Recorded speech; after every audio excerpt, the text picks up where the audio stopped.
Trusted advisors in real estate is Mr. Steve Saretsky.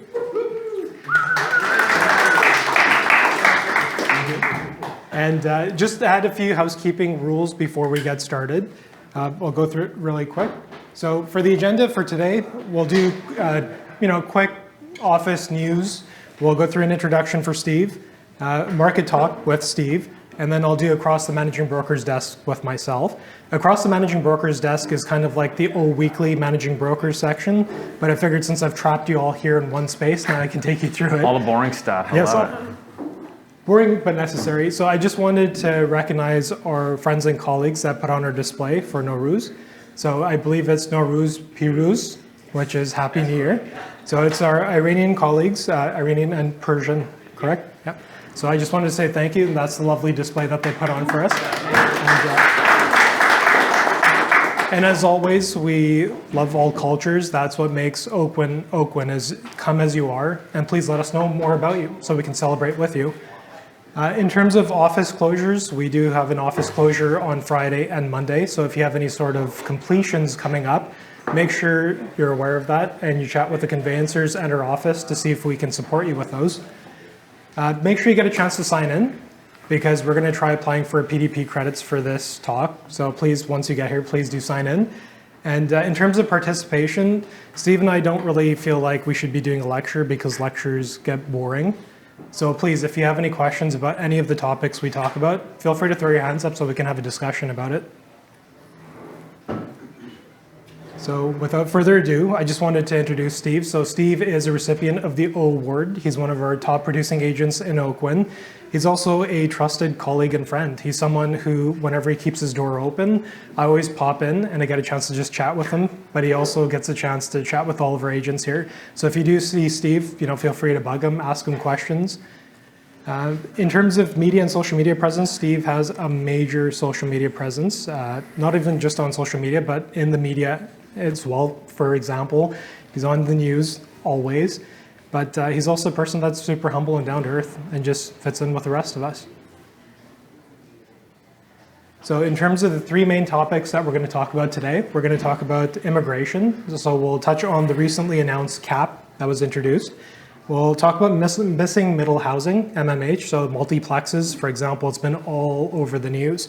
We're talking about triplexes, quadplexes, sixplexes all across Metro Vancouver and across the province. And we'll talk about the foreign buyer ban and interest rates. And I think that'll be an interesting one because there's a dichotomy between the two, but they're also related. So in terms of immigration, I feel that there's tons of pros and there's a few cons.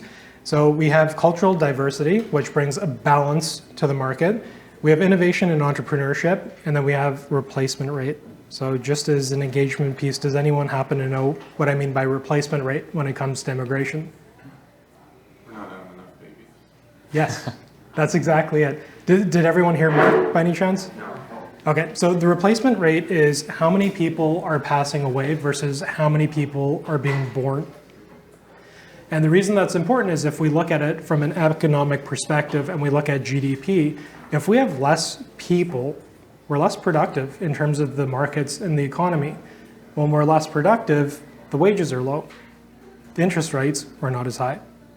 And the replacement rate is extremely important because if we have a declining birth rate, we don't have enough people to run the economy. And that affects everything around us. In terms of cons, there might be an issue with labor market competition.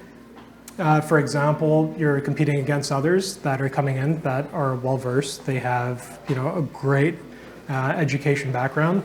And there might be brain drain. So I did have a question for Steve. I was just going to say, before we get into it, just wanted to thank everyone for coming out. Obviously, super humbling that people are spending their time to come here and learn and listen. And hopefully it's not going to be a lecture, but we want to keep the room entertaining, engaging. So if anyone has questions or wants to interject, I think that's the point. So. Yep. Does anyone have any questions so far about the recent cap that came out? No? Okay. I'll ask my first question to Steve. So, Steve, in recent news, there's been talks about a reduction in immigration rates. How would this be beneficial for our market, and what type of impact will this have on real estate? Yeah, I mean, I think like obviously like as an industry as a whole, everybody, immigration's like the big story, right? Population growth. It's certainly one that you can use to kind of talk up a market. Hey, listen, there's so many people coming here, prices are going to go up, et cetera. So it's obviously played an important part in the narrative as well, as not just of like factual. The factual is 1.2 million people is what our population's been growing by over the last couple of years. So 1.2 million people a year for the last 2 years. So that's, we're basically growing at the fastest rate in 70 years. And so there's no way that you can accommodate that many people. I don't care how much rezoning that you do. Yep. You don't have the skilled trades, and you don't have, the biggest thing I think is you don't have the economic cycle working in your favor, which is like, you might want to build, but if the private sector doesn't want to build because the cost of construction is really expensive, interest rates are going up significantly, which just kills all the viability of these projects, it doesn't really matter how much rezoning you do. And so when you add 1.2 million people a year, that's what I think has exacerbated the crisis. Now, I think there's like some important like details. I'm not like an immigration expert, but I think I know enough to at least comment on it, which is the federal government has a permanent residency target. So they say we want, I think it's 460,000 people a year that we're going to approve as permanent residents. And that number gets scaled up to 500,000 over the next couple of years. So that's their number, but there's no cap. There's no limit on temporary non-permanent residents. So that's actually your largest cohort. So that cohort's been growing by 800,000 people a year, and there's no target. So this is where like basically all the immigration's happening. You hear about the stories in the media about 15 students living in a basement suite in Brampton, Ontario. Right. It's because they're coming into these like no-name colleges, paying high tuitions, and just getting stuffed in the basement somewhere. And so this is obviously exacerbated, rent prices. So we've seen the rent growth, not just in Vancouver, but you're seeing it in Alberta, you're seeing it in Ontario, growing by 15, 20% a year. Right. So the long story short is there's been a lot of, when you get to that level of population growth, there naturally starts to become things that break. And I think not only is the housing breaking, but infrastructure, hospitals, schools, et cetera, just aren't able to keep up. So, you've seen more recently, so the immigration minister, Mark Miller, he came out and said, okay, we're going to start limiting and capping the number of students that these university and colleges can approve to come in. So they're now putting caps on those. So BC and Ontario is actually going to have to reduce the number of students they bring in. Right. And then just recently on the news last week is they're going to reduce the number of non-permanent residents in the country. Okay. So we can kind of get into that. I don't know if anyone has initial questions, but I think like the next, what I just touched on there is actually probably going to be the biggest impact. Which is the temporary workers. Yeah. So basically they came out and said, and then it's confusing because if you just read like the news headline, it's a little bit misleading. So if you actually kind of dig deeper into it, what they want to do is they want to reduce the population growth of non-permanent residents. So right now, non-permanent residents, if you look at the whole population, let's say there's 40 million people in Canada, they want to reduce that number to 5% of the total population. Yep. So right now it's at about 6.2% of the population. That's right. So how do we get from 6.2 down to 5%? Well, if you actually crunch the numbers, and so I didn't crunch the numbers, but my good friend who does this for a living is sent me all the data on that, and so basically, in order to get it down from 6.2 to 5, because your permanent residents are going to stay the same, they're not changing that. So they still want to allow 500,000 people into the country, right? But to get it down to 5% of the total population, you actually have to see a net outflow of 400,000 people. So they're asking non-permanent residents to basically leave the country over the next 2 to 3 years. So what that means, in order to do that, assuming permanent resident growth stays the same at 500,000 people, you're going to see population grow from 1.2 million people down to 300,000 people. And do you think that they did that for certain reasons over the last 4 years? In terms of the 1.2 million? Yeah. I just think it got out of control, which was basically these private colleges that are basically, I don't know what the polite word is. They're for-profit schools. It's very profitable to bring in international students, and sell them a bill of goods and collect high tuitions and then just kind of leave them on their own. Like they're not responsible for supplying housing. They just say go find something, right? So if you have to live with 10 other people in a basement suite, like that's not their problem. And so they've just obviously been incentivized financially to bring a lot of these students in. Obviously, businesses bringing in temporary workers. Obviously, it's cheaper labor, more profitable for the business. So like, there's a lot of financial incentives to do that. Right. And you did mention the program for bringing students here. So they're taking a look at the integrity of these programs, because I believe some people did come here on not real visas. And so now they're going to take a look at the integrity of the program, slowly scale back and see, how can we still bring people in and not necessarily face brain drain. Does anyone happen to know what brain drain is? Or the idea behind it? Donata, do you happen to know what it is? Yeah, well, highly skilled professionals that leave the country. That's exactly it. Education and, money is exiting. Like Hong Kong is a good example of that. Hong Kong coming here. Right, get educated and then head back. Yeah. And then Jason, did you have something to mention? I thought you had your hand up. Putting you on the spot. Jason, what's your take? Yeah.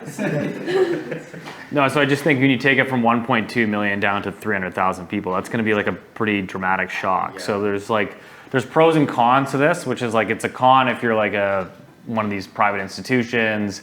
If you're a developer that's building all this rental housing and banking on 10% rent growth in perpetuity, I mean, that's probably not going to happen. So, but I do think on the flip side is that it probably gives you a little bit more air cover for the Bank of Canada to lower interest rates. So basically, for example, so headline, so if you look at CPI inflation, it's still above target. It's at 2.8% today. 0.5% of that is basically just shelter, which is basically just rents. Right. So if you continue to have, if you have double-digit rent growth, that's just feeding into higher inflation, which means they can't cut interest rates. So if you start limiting the number of people coming here, it hopefully should ease the rental market, maybe not immediately, but over time. Right. And that allows you to then have some relief in inflation to cut interest rates. So, the Bank of Canada has come out and talked about it too. It's like, listen, like we're trying our best. We're raising interest rates to slow demand. But it's hard to slow demand when you bring 1 million people a year into the country. Right. That is inflationary. Right. Because you're increasing productivity with the people you're bringing here. Yeah, exactly. You don't have enough supply, and obviously the constraints on housing, spending, right? So if you look at, basically like all of the economic growth that we've had over the last couple of years has really just actually been through immigration. It's just been like, you bring in more people, it just pushes up the GDP number. Right. But is anyone actually better off is the question. And so if you look at real GDP on a per capita basis, which I think is probably how most people should measure it, is your quality of life getting better or worse? Right. GDP on a per capita basis has been declining for 6 consecutive quarters. Wow. So, and I think that's why most people, I think on average, maybe not realtors, but on average, I would say most people tend to feel a little bit worse today, cost of living, inflation, your mortgage is going up, your rent's going up, people feel a little bit worse. And so that's where I think that's coming from is, again, on a per capita basis, your living standards are declining. Yeah, and grocery prices and the price of bread fixing. Yeah, bread fixing. So, anyways, I think that's kind of what I'd say is just I think it's a pretty big change because I think that's been what's been driving a lot of the demand for housing is obviously population growth over the last couple of years. So I think that's going to start to change. Now, again, I will say it is a big asterisk, which is the government always makes a lot of proposals, policy changes. How much teeth does it have? Are they going to be able to execute on this strategy? Right. Obviously, we have a federal election coming up next year. So there's a lot of things that can change, but I think the writing's on the wall, which is the current rate of growth that we've had is not sustainable. And now, obviously, with the polls coming out, they're making drastic changes to the immigration side. Very cool. Does anyone have any questions about immigration so far? Has that cleared it up for you? Because when I first read the headline, I went straight to Steve. I'm like, Steve, what does this mean? He's like, it's going to have an impact. I'm like, what do you mean? It's an impact. Because right away, when you hear impact, you think it's going to have a huge negative impact. There might be some positives behind it. Maybe interest rates will come down. Maybe it'll make a bit more housing a bit more accessible. Maybe not necessarily affordable, but accessible. Yeah, I don't know if I'd say affordable, but Yeah. I think, definitely. And I just wanted to give you a quick idea of growth. So what you can do is you can see that over the years, you can see the demographics of immigration slowly change. So originally it was a lot of European immigration that happened. And as time goes on, you start to see that it's changing more towards Asia. We have a bit more from Africa. And it seems like it's fairly steady for the United States, which is in green towards the top, and same with the Caribbean. So you get a chance to see the demigration and the inflows of immigration. And it just adds to the cultural diversity of Canada. We have new entrepreneurs that are coming here. We have access to different foods, different goods that get imported. This is a graph of the replacement rate for Canada. So we're taking a look at the birth rates. So if you take a look between the years of about 1936 to 1945, around the time that there was the war, there's a huge spike in birth rates. But as you start to look towards the end of the graph, which is closer to where we're at now, the birth rate is actually significantly lower than where it could be, or under 2. Yeah. I mean, I think a lot of that has to do with housing too, right? Which is like, who wants to have 2 kids when it's hard to you're gonna raise them in a 1-bedroom condo because that's all you can afford, or a 2-bed, like it's obviously housing, I think, plays a huge role in people's desire to have a family. I agree, and I think with equality now as well, we have men and women that are holding similar positions in the economy. So some people want to work a lot longer. So you might see the average age of people giving birth might be going up and up. And I think part of it is due to affordability as well. The next topic is MMH, which stands for Missing Middle Housing. So the nice thing about the missing middle housing is you have housing variety that's entering the markets now. So before it was mostly single family housing or apartment blocks, and the occasional duplex and fourplexes, which were built in the 60s and 70s. We're adding housing stock to meet demand. And then in brackets, I put down for walkability, because when you take a look at MMH, a large push for missing middle housing is being close to transit and rapid transit. So TODA, which is the transit-oriented development areas. And once again, that is quite walkable depending on your distance to the SkyTrain. They're saying typically about up to 800 meters, you can do multifamily or high-rise or high density. And 800 meters is typically about a 10-minute walk for some. We have increased speed for development, which has also come about. And this is essentially what the missing middle housing is. I'm not sure if you can see the screen, but on the far left side, you have single family housing, detached houses. On the far right, we have our high rises. But what about duplexes, triplexes, and townhomes? We don't see many of those yet across the province of British Columbia, but I feel like with this new initiative for missing middle housing, there will be increased development starts for these. And they've added that to the housing starts for the city of Vancouver. You can actually go in and you can see the housing starts per category, and you're starting to see that they're adding new categories. So just another question for Steve. So recently there's been increasing pressure from the province on municipalities to increase density, to increase access to housing and access to affordable housing. How do you think this will impact housing affordability? How will this impact the Metro Vancouver market? And who do you think will benefit from this? That's a tough one. There's a lot of questions in there. I mean, I think it's really good policy in the long run. I just don't think it's going to be the silver bullet that maybe the government's hoping for in the near term. Like I said, I think it's just, are these projects economically viable is always the question. And so you still have to get the private sector to go out there and actually build. So I look at like the city of Vancouver, it's like, they've got their own multiplex rules. It's like, it's just really hard to put more than, how many units can you realistically put onto a 33 by 122 lot? Right? I mean, like, I still think personally, when you chat a lot of the builders, I know there's some realtors in here that probably work with builder clients too. It's like the product that still makes sense is that front and back duplex. And it's like, maybe you put the laneway at the back, right? And so you get 3 units. But like, the problem is when you put that laneway at the back, you destroy the back half's backyard, right? And you have no privacy. And so that unit ends up selling for a lot less money than it should. Right. And so like net, like I'm not sure that you're necessarily overall better off as a developer builder. Right. And so I think it's just running these numbers and like what actually makes sense. I mean, I think like this type of product is way easier to build. It's way cheaper to build, right? Low rise, wood frame, ground up. You know, a lot of times there's going to be no basements moving forward. You know, you're not dealing with parkades. You're not dealing with elevators. Like, think about the cost of like new high-rise construction. I mean, like even in like Brentwood now, you're launching new product at like $1,400 a square foot.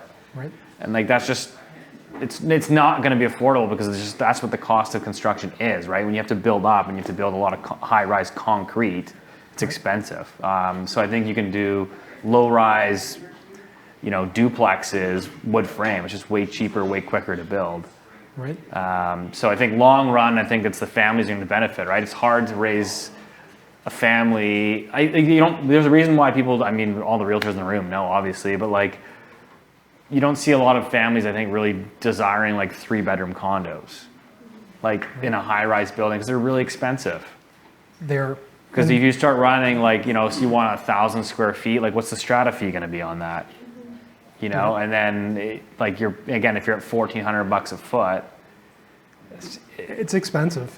You know, so I think, you know, and I think just demographically, like we're still like a society that is used to having like single family backyard. And so I think townhouses, are always like, I think are going to continue to be in demand over the next 10 years, duplexes. I think that's where the whole market's going. Because I think if you look at all like the millennials that are coming up, that's what they want. And it's interesting that you bring that up. It seems like people want a bit more space when they're going for duplexes and townhomes. The one piece that I think is really interesting, I had a chat with a developer from our office, and they had mentioned the side-by-side duplexes. When you're doing a side-by-side duplex, I think the minimum for the width that you need for that is about 45 feet wide in Vancouver for the lot.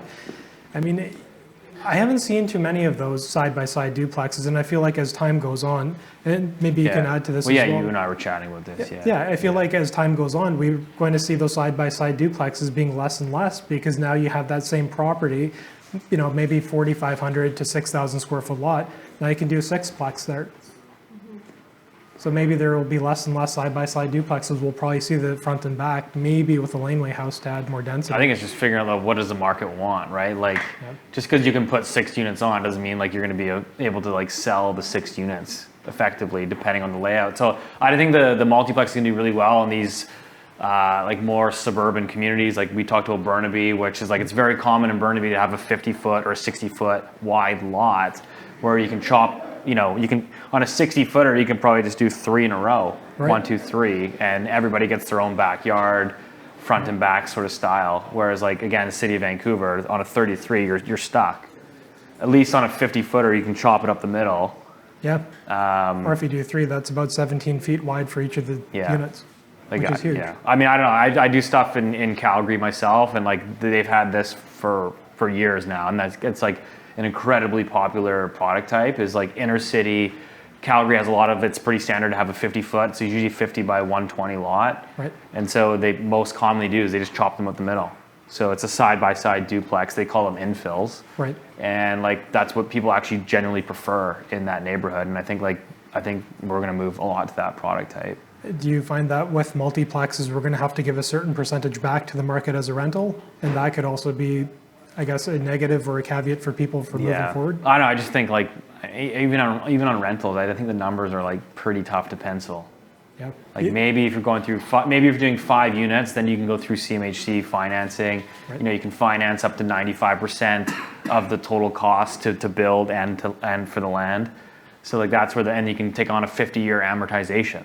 So that's the only way the numbers start to pencil. Right.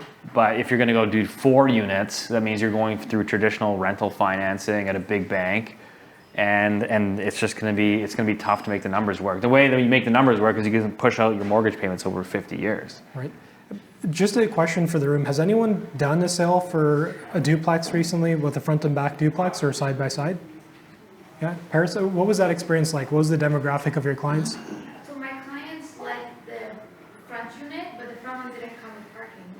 And they were like, oh, what about if you give us the back units parking to the front? And they were like, no, they would have a really tough time, like you said, selling the back units. So what they've been doing is giving the back unit the parking as an incentive, so people buy that, so it doesn't sell for a much lower dollar. I mean, I think that's the thing is like we try to like I don't know, like maybe, I don't know so much about builders, but like government, just like, you can't change people like what they want, right? It's like, it's so hard to sell. Like people still want parking. Like if you're buying like a 2-bedroom, 3-bedroom home, like you expect a garage, like you expect a single car garage. Like even just having a parking pad is like, it hits the sale. So like, again, when you start saying, oh, we're gonna jam 4 units on a 33-foot lot, Right. and like only 2 of the 4 are gonna have parking though.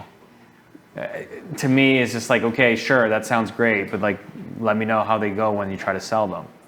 You bring up a great point. I was working on a subdivision in New Westminster. This was a few years back, and we had to do consultation with the neighbors. And I believe with the missing middle housing, you can actually surpass that. You don't have to do consultation. You can go directly to the municipality now. Well, the biggest issue for the neighbors were if you're adding an extra house to the street, where are people going to park? Now it seems like with missing middle housing, it doesn't really matter because it should be built closer to rapid transit. So it'll be interesting to see how the parking for people will work out. You know, how many bedrooms will be in the unit for the demographics, because typically, from my understanding of it, is when you're doing multiplexes or high-rise developments, you need to have a certain percentage of product mix. So a number of 1 bedrooms, 2 bedrooms, 3 bedrooms, if there's any available, based on the market demographics and what other properties have been built. So now you're doing variances of neighboring buildings. Now with adding more density to the market, it'll be interesting to see if you can do 4 units on a 33-footer. You know, what do the sizes look like? Is it 1,000 per square foot? Does one get 26 more feet? How will parking be set up? Yeah, I mean, I do think like from like a market perspective, you know, you're trying to like advise clients and everything. I think like, I mean, my view personally is I think you have more value obviously in single family detached now because you have options to densify it over the coming years. And I think personally, like if you're buying a brand new duplex, we've got clients that, you know, are buying brand new duplexes in the city of Vancouver. I mean, I tell them this, which is like, I think the upside is going to be limited. I think because like that's where we're going to continue to build it. We're going to continue to add more duplexes, Right. triplexes. That's the new product type. So if you're buying a brand new duplex today and you're trying to resell it in 6 years, I think you're going to have a lot more competition. So the upside there is probably going to be more limited. Whereas again, single family detached, we're just going to continue to shrink the number of homes that are available across the Lower Mainland. So I think I think those are going to retain value very well. I mean, just as, yeah, please. Yeah. I think a lot of what you're saying, Steve, is correct in the what people are used to. You know, I did a half duplex. They bought it, you know, sort of as a half built, and you know, before it was completed, and they were coming from a 3-bed, and still the jump was like 900 Gs, which is you know, a bit. For moving up, right? And we looked at some front backs. No one wants that. Like those were on the market long, and they stayed on the market long after we bought ours, which is a side-by-side on the 50 with a suite. And they didn't want the suite; they just use the whole thing. And that's actually another trend I think is happening a lot. Even people in North Van and where I'm from in East Van, is people don't want, when they're spending, you know, now we're talking at a different level, like 3 mil. They don't want someone else living in their house. They don't want other units. When they're dropping that kind of coin, they just like, we don't really need a tenant or one. So I've seen a bunch of that feedback too. The mindset of us wanting a house with a yard is there's a segment of it that's working counter to that. Well, you think of like an East Van duplex that's like 1,500 square feet. And it's like, well, you're going to give 500 of that up to a suite.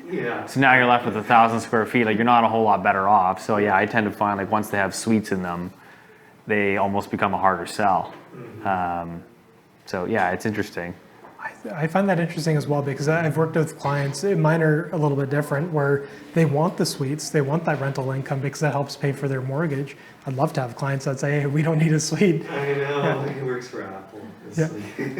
Fair enough. But I've seen like developers putting, and they usually run, you're like, oh, it's not surprising it hasn't sold, which is like a suite in like a brand new duplex in like Dunbar for like, and they're asking $3 million. You're like, well, I think the person that has $3 million to spend in Dunbar doesn't necessarily need the $2,000 a month that's coming from the rental suite. And It's so, okay to have, but yeah, they just don't want to.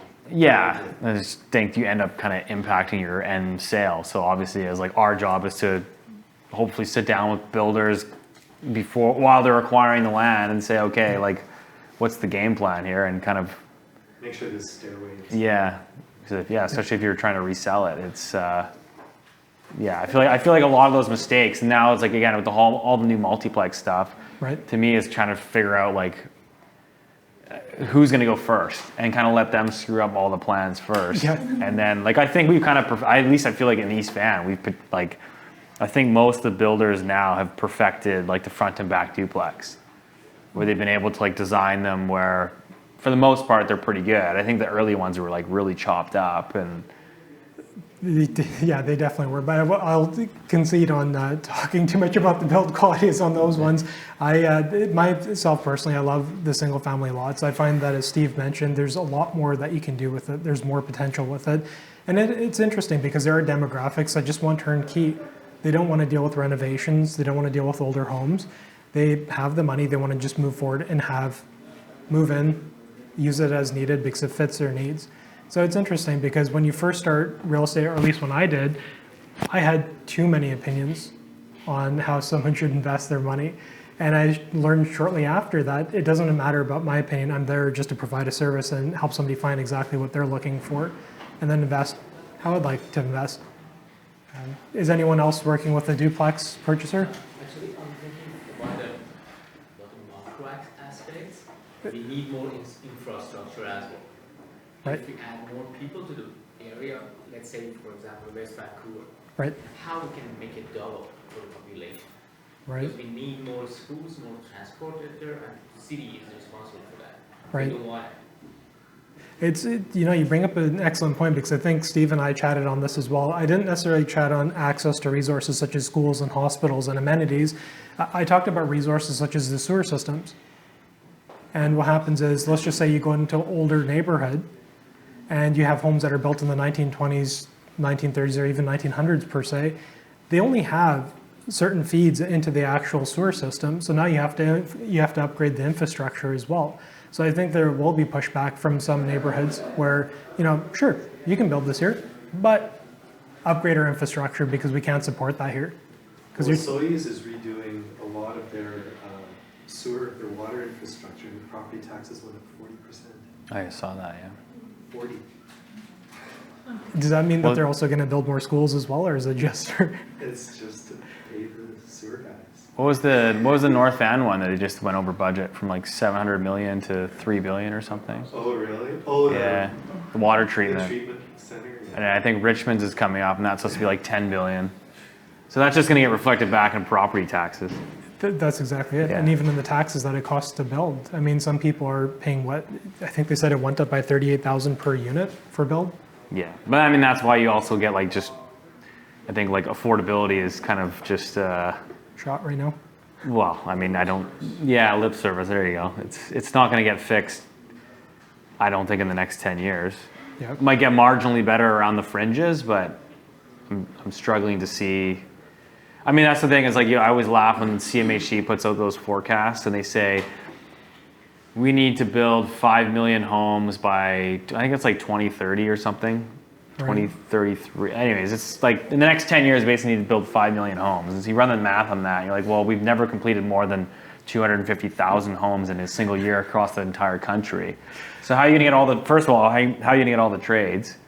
Number one. Number two, is their assumption says if we build the $5 million homes, prices will come down by like 20%, and that will make housing relatively more affordable. But like, what developer is going to be actively building and running to put their shovel in the ground as prices are falling?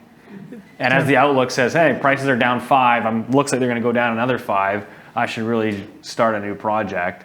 Yep. It's like as soon as prices start falling, developers pull back because obviously because they're not that dumb. Not profitable, yeah. But B is, you obviously need construction financing. So the bank's gonna be like, hey, listen, the market stinks. Like you need to put more capital up front because we don't want to take the risk either. Yeah. And so it just kills the viability of these projects. So I think these pie in the sky numbers that are like created by, I think some of these academics that don't live in like the real world, where like we're here talking to builders and developers on a daily basis and saying, you know, why is nobody building today? We have a cost of living crisis. Yep. And there's Like tons, housing starts are falling right now. and there's tons of assemblies out there. Like I look online before when I started about 10 plus years ago. In order to find an assembly, you had to know someone that knew someone that was thinking about selling. Whereas now you go online, you type in, you know, land assemblies, there's just tons that pop up because nobody's ready to move forward with them yet. And the sellers don't want to take a lower price. They don't.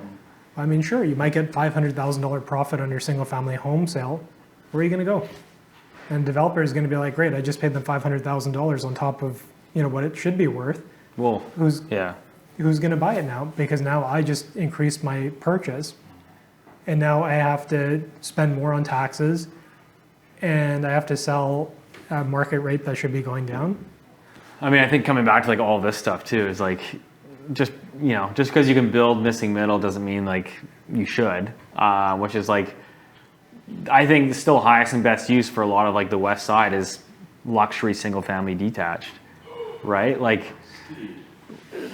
I don't make the market, right? I mean, you get someone that's here that has $7 million to spend, like they want a nice house in Dunbar, in Point Grey, and they're willing to pay a premium for the lot because they're willing to tear it down and spend, you know, $1,000 a foot building a new house. It's insane. Mark, And it like, seems like you know, Sick. so I think like, yeah, it'll be interesting to see where the multiplex goes. Like I said, I think it'll probably do pretty well on the east side, Burnaby, Yep. you know, maybe parts of Richmond, maybe a bit of North Van, but like, yeah, like is multiplex going to do well in like West Vancouver? I mean, questionable. I don't know, skeptical. there aren't any. How do we find out? Build a couple. You start. There you go. Working on it. Has this gap in, like we talk about these numbers now, and we all know about this because there's a bunch of guys like you telling us all about it on Twitter, social media, whatever, that we've never heard before. Like when we talk about this gap between this is how many homes we build, this is how many we should build, like has that gap ever been closed at any point in history? Like was there ever a point, like, or do we just hear about this now because we have guys like you to tell us? I think you're putting me on the spot. I don't know the answer, to be honest, but Yeah. I think today it's like, yeah, it's bad. I mean, like I said, 1.2 million people. It's just, Yeah. there's no way. Like even if you doubled housing completions, so your record is 245,000 units, I think. Yeah. So you double that to 500, you're still under. And it'll be interesting to see. I mean, with the foreign buyer cap that we're noticing, I mean, that might be a huge hit on the rental market. Foreign buyer cap, as in. The immigration cap. Oh yeah, I mean for sure, yeah. And then if you have new developments such as missing middle housing, if a certain portion is supposed to go back to the market as a rental, it'll be interesting to see how the housing starts and the rentals coming down will work out. So I mean, I'll say like that one good program I think the government brought in is the CMHC construction financing. So that's what you're seeing. If you look at like a lot of developers today are like transitioning buildings from, oh, we were going to pre-sell them and sell them as end units. Now we're converting it because the market sucks. We're converting them to long-term rentals. So that's what they're doing. They're doing that through CMHC. So basically that product is backed by the government, of course. And you know, if you hit the targets that they outlay, the targets are pretty easy. You can get up to 95%, not only of the land, but of the construction cost finance. So you don't need a whole ton of capital up front. Right. And then when it's done construction, you can get a 50-year amortization. Wow. Which allows you to kind of pencil the numbers. Because if you took it back to a 30-year, none of these projects would be viable. So that's like that's the program. If you look at like units under construction for rental housing, it's at all-time record highs. And that's strictly, in my opinion, because of CMHC. Very cool. Do you have a referral code for this? Yeah. Right, Anthem just pivoted on one. Yeah. There'll be a bunch of them, bunch more of them. Either they're canceling or pivoting to rental. Whereabouts was the Anthem one? Interesting. Yeah, you're seeing quite a bit of it. Very cool. All right, so foreign buyer ban and interest rates. So international trade is positive.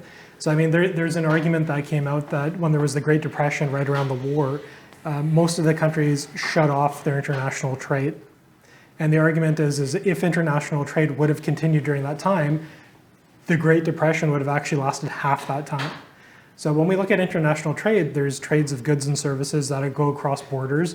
There's comparative advantage where if you're building two things or if you're constructing two things in-house in your country, you might be more productive in one than the other. So it makes more sense to focus all of your thoughts on this one productive thing and then outsource the other one.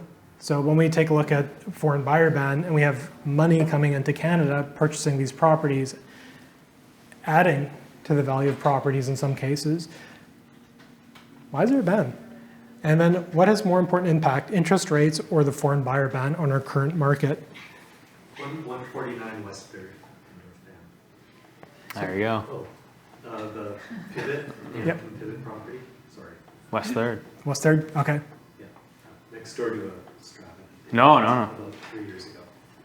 It's an empty lot. Awesome. Thank you.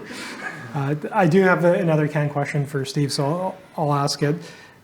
International trade and investment generally helps economies, and it's argued can help them come out of a recession.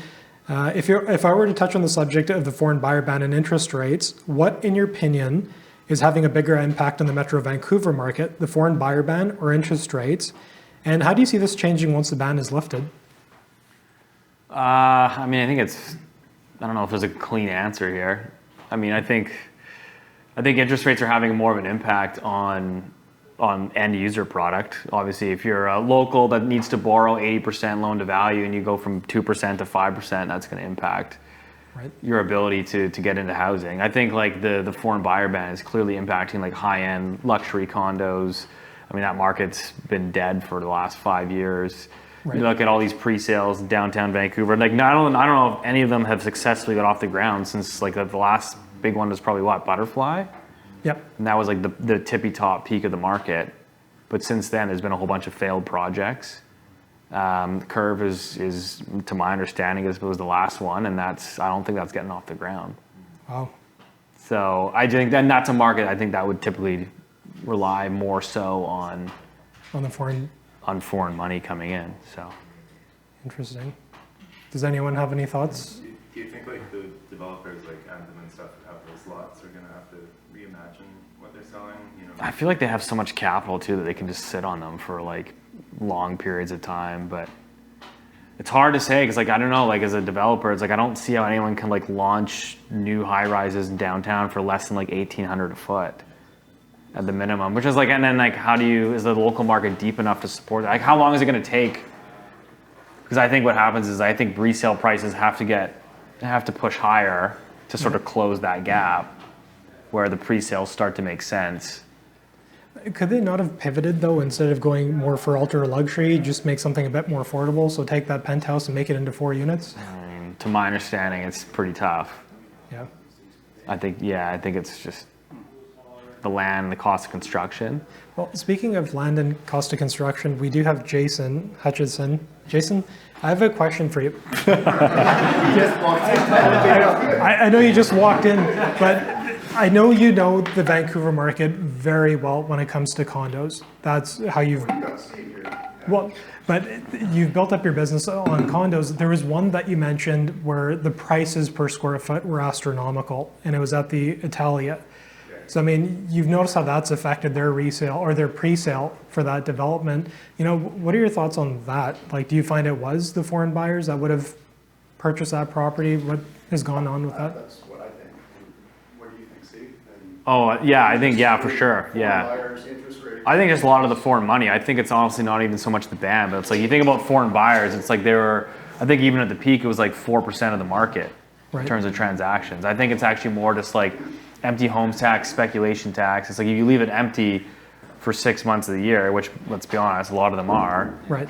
You got to make these declarations and hope you don't get audited, and like it doesn't make sense. Like we had a client on like Marina side in a $5 million condo, and they sold because like they started getting hit with empty homes taxes.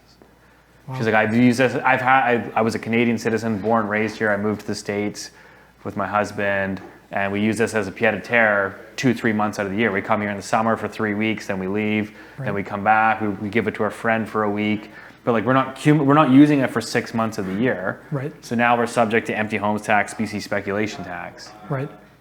So like that, just like why would you park your money here? It's killed that market. Right. And so you're better off just liquidating the $5 million and investing it somewhere else. But like, again, is that creating more affordability? It's like, what do you like, so that $5 million unit comes onto the market. Like, Right. I don't think that helps the local market. Right. But, again, obviously there's politics involved, and I don't think anything's going to change anytime soon. Fair enough. And I just wanted to show a quick graph. So this was based on what are the interest rates for home ownership and versus the rental. So on the far right side, in terms of home ownership, your monthly mortgage is approximately $4,500, whereas if you're renting, you're approximately $2,800. I had a good friend of mine that I ran into just a few months ago, and asked him like, "Hey, you're still renting a place in downtown Vancouver West Side?" And he's like, "Yeah." And I was like, "Tell me a little bit more about it." He's like, "I pay about $1,500 per month in my rental, and it's a 2-bedroom." I was like, "You're getting a 2-bedroom for $1,500?" He's like, "Oh, actually, that's the total rental. I actually pay half of that because my roommate pays the other half." So he's paying about $750 for one of the 2 bedrooms downtown in West End in a beautiful neighborhood. And at that point, it's hard for me to go to him and say, "Hey, listen, I think you should buy a place and spend $4,000 per month when you're only spending $750." So it's interesting to see what interest rates have done. Yeah. I mean, I would just say like last comment on that. I think it's really interesting. I'm sure there's lots of people in here that have clients in similar positions, but like the most common like phone call I'm getting today is like, "Hey, we have this investment property. It was, break even. Now my mortgage is up and I'm losing $700, $800, $1,000, $1,200 a month. Right. And I have a tenant in there that's rent controlled and I can raise the rent 3.5%. Right. Like, what do I do?" Like the solution really is like, you have to basically exit the property. And so I think it's intentional, which is like they are trying to get rid of landlords in the BC market. Like it's not a good market. I think it's really, for me anyways, it's becoming very difficult to make a compelling argument to be a landlord today in BC. Right. Like I think you have to have some really optimistic assumptions. Right. And so I think it is switching back from like, COVID, everybody wanted to be an investor. Everyone was adding to their portfolio. Pretty easy to make when you say, "Hey, listen, you can borrow at 1.5%. Like, it's free money." Right. It's pretty compelling now today at 5% mortgages, rent caps, and you're hearing all these horror stories about people getting trapped. Now you've got like this flipping tax coming in. Yep. To me, it's hard, and I think that I'm curious to see what it does to like the condo investment market over the next 2-3 years. Yeah, but I mean, do you find, from your knowledge, investing in different provinces, do you find that, rental seems like it makes more sense in a different province versus Vancouver? I mean, it just comes down to like what somebody's wanting to do, end goal, right? I mean, like if you're looking for cash flow, there's obviously better markets than BC. If you're looking for appreciation, I think this is still going to be a better market. I just personally don't like the idea of being like rent controlled at, during COVID they froze it and then they raised it to like 1.5% when inflation was at 10. Like the cost of maintaining buildings, cost of insurance, strata fees, those are going up like 7-8% a year. Right. And so I just think like, to me, it's not overly compelling today. That makes sense. I mean, even if I take a look at like a $1.25 million purchase, it's roughly $250,000 down. Your monthly payments on mortgages might be around $6,000, $7,000, and then you have your maintenance fees on top of it. It's not very affordable. So I can see how interest rates are playing a huge issue with this. And then the foreign buyer ban, it's interesting to see how they're somewhat related, but there's a dichotomy between the two.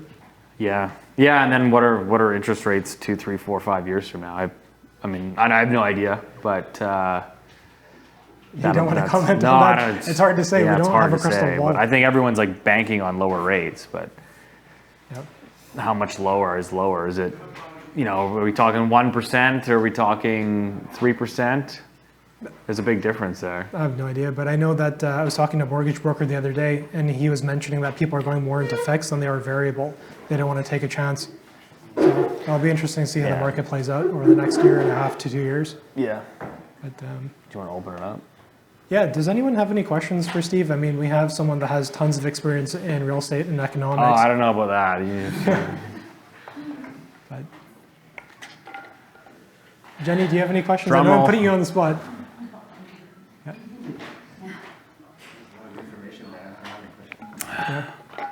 Is anyone working with any buyers that are looking at pre-sales or condos? What's their experience so far with interest rates? Don't be shy. Yeah.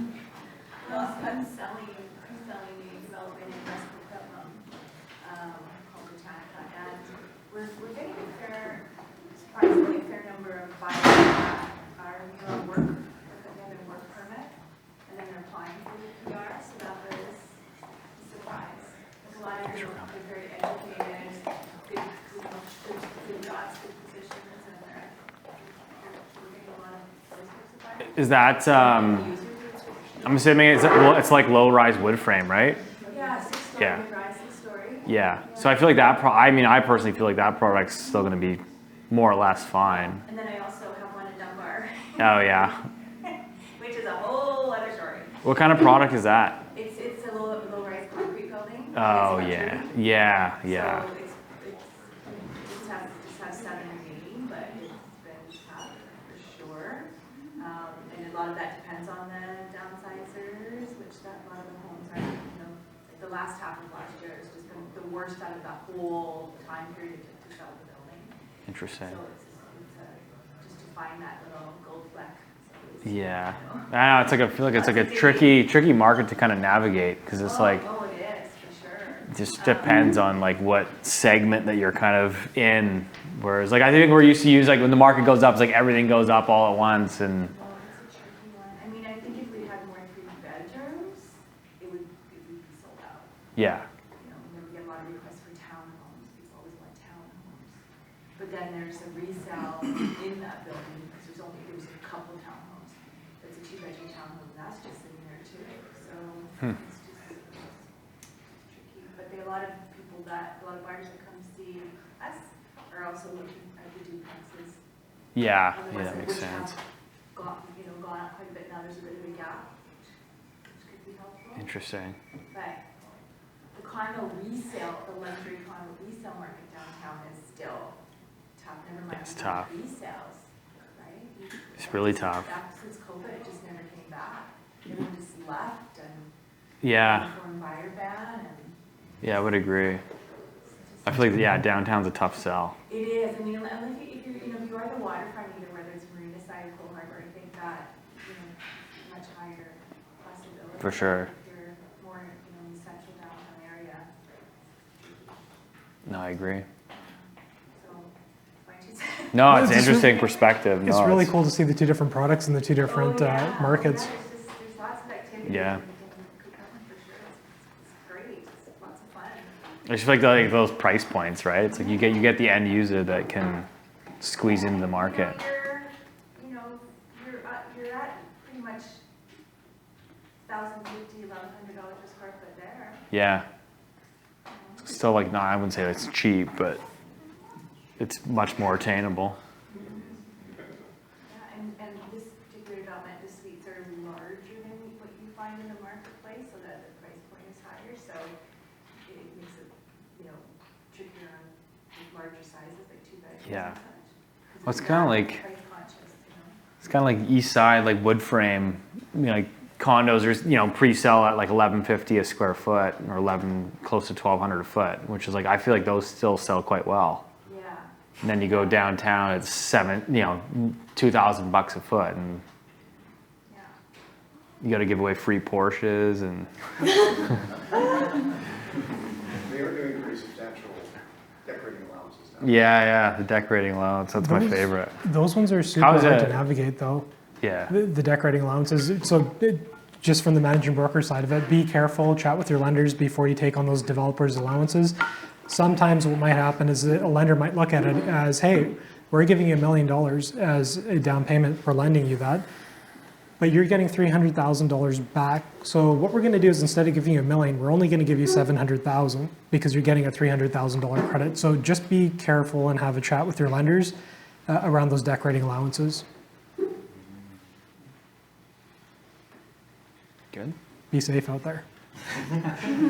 But is it okay if No, I I think continue? that's good. I mean, yeah, obviously thanks for everyone for coming out, and it's always interesting to hear like different perspectives because that's how I learn personally. I love just like asking people what they're seeing, and because everyone's business is so unique, right? Like someone might work in pre-sales, someone might do, resale in the suburbs, and you just hear these different. I find like the anecdotes are a lot of times better than the actual data. Yeah, and we all learn from each other. Steve's a part of our office. I mean, he is here as a resource, and we're here as resources for him as well, as he just mentioned. I learn a lot from him. I mean, when to chat, when not to chat. I mean, for example, we were chatting about the market. I'm like, oh, the interest rates have to drop because X, Y, and Z. We're looking at it through an economic lens. It only makes sense for them to break the market. So he was like, yeah, we'll see what happens. No opinion whatsoever. And the next thing you know, interest rates didn't come down. And I was like, oh, I talked too soon. So sometimes I don't know, I've been wrong on interest rates too. So I think it's just like it's a losing game these days. Trying to predict the market. Yeah. I hope they'll come down. We'll see what happens over the next little bit. Does anyone have any thoughts on interest rates? What are your thoughts? Never know what's coming. Yeah. Change that. Is there any developer incentives for interest rates? Because I know some developers will hold an interest rate for a certain period of time. Not with the developers that I'm working with, but I have seen some, information come through from other developers that are doing that. Okay. I've seen like a bunch of TD seems to be doing a lot of like mortgage buy downs with some of these developers where they say, oh, for the first 2 years we can, your mortgage rate will be 3% if you buy into this development. I've seen that as well. I've seen that for Kelowna as well. We do have Ace Project Marketing that's out that way. So they're doing a few developments out there, and I think some of the lenders will give incentives like that. So I think the other thing, just to touch on that, and for anyone that has like pre-sale clients, I would definitely encourage them to do like a pre-sale approval, which is like, so a lot of these developers will have like specific lenders that will do blanket appraisals. So like, again, I think if your clients bought into a development, let's say at $1,200 a square foot, right, and at the time of completion, it's only worth $1,100 a foot, you'll still actually have a lot of these lenders that will have done blanket appraisals and say, well, don't worry, we'll still lend you based on the assumption that it's $1,200 a foot. Even though market's $1,100 a foot, and we should only be lending on that amount. Is where there's a bunch of, so there's a few programs out there that. Yeah, they'll do like a guaranteed approval, so anything can even happen personally between when you purchase and when you complete. You can change jobs, lose jobs, whatever, but that's a guaranteed approval, which is. Yeah, so yeah. There's a bit of a premium initially because of, the 3-month or 3-year cap, but then that, if the interest rate goes down, that their cap rises down with it. So it's a worthwhile program for sure. Yeah, definitely. So especially if someone like changes jobs or loses a job, it's like they don't go back and look. It's like we approved you 18 months ago, and like I'll let you go forward. Yeah, so it removes like a lot of the risk, especially today, right? I mean, that's excellent. I didn't know about that. Yeah, no, it's good. I mean, not every developer has it. It just like it is selective, but I mean, I think TD's pretty big on it. BMO, yeah. I think sometimes RBC, I think. Yeah.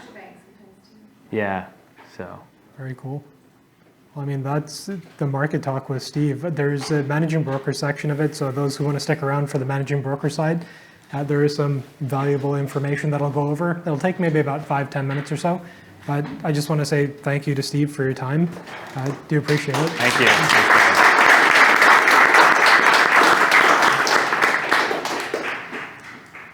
Wow, claps in the back too. There you go. They're listening in.